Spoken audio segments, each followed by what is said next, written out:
একেই বলে স্ক্যাম। কেমন করে স্ক্যাম হয় সেটা একবার চলো তোমাদেরকে দেখাই। তো আমার হাজব্যান্ড একদিন 5টা ডাব কিনে এনেছিল, যদিও ঘটনাটা কিছু দিনের। তো সেটা প্রথমে বুঝতে পারিনি, দুটো ডাব অলরেডি কাটা হয়ে গেছিলো। কাটার পরে দেখা গেল একটুও জল নেই। তখন আর বাকি যে 3টে ছিল সেগুলোকেও কেটে দেখলাম, ভিডিও করে রাখলাম যে এর মধ্যে জল আছে না নেই।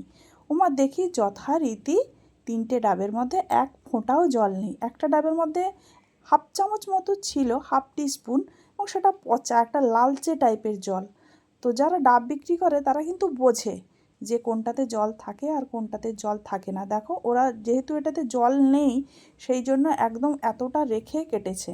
আর জল থাকলে কি হয়, সমান সমান কাটলেই জলটা বেরিয়ে আসে বা একটু বিড়বিড়ে টাইপের। যাই হোক, ওগুলো তো আমাদের জানার কথা নয় বা আমরা ওগুলো জানি না। তো এইভাবে মানুষকে ফ্রড করছে। ডাবগুলো এক একটা 60 টাকা 65 টাকা করে নিয়েছে।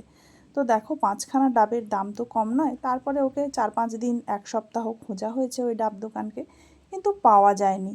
ওই টাইমটা ও আসেনি। নিশ্চয়ই আমাদেরকেও যেমন ও এইভাবে 5টা ডাব দিয়েছে, একটুও জল ছিল না, নিশ্চয়ই এরকম আরও অনেককে ডাব দিয়েছে যারা জল পায়নি।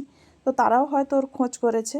সেই জন্য ও নিজেও যেহেতু জানে যে ডাবে জল নেই, তো সেই ডাব আমি দিয়ে এসেছি। তো 1 সপ্তাহ ওকে দেখতে পাওয়া যায়নি। শুধু 1 সপ্তাহ কেন, তাকে অনেকবারই ট্রাই করা হয়েছে। তো আমাদের এখানে হলদি নদীর পাড়ে ও ডাব দোকানটা নিয়ে আসে টোটো করে।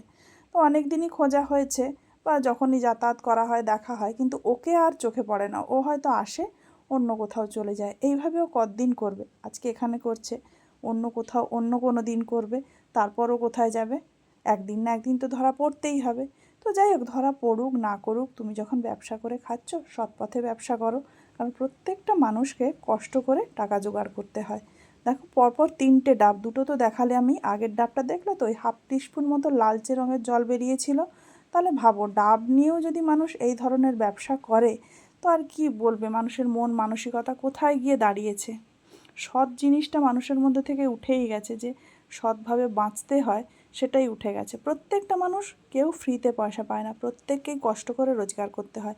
তুমিও যেমন ডাব বিক্রি করে কষ্ট করে রোজগার করছো, অন্য একটা মানুষ চাকরি করলেও তাকে কিন্তু 16 ঘন্টা ডিউটি করে, 8 ঘন্টা ডিউটি করে তাকে টাকাটা রোজগার করতে হয়। যেখানে ডিউটি করতে যায় সেখানে কিন্তু কেউ বসিয়ে বসিয়ে টাকা দেয় না, তাই না?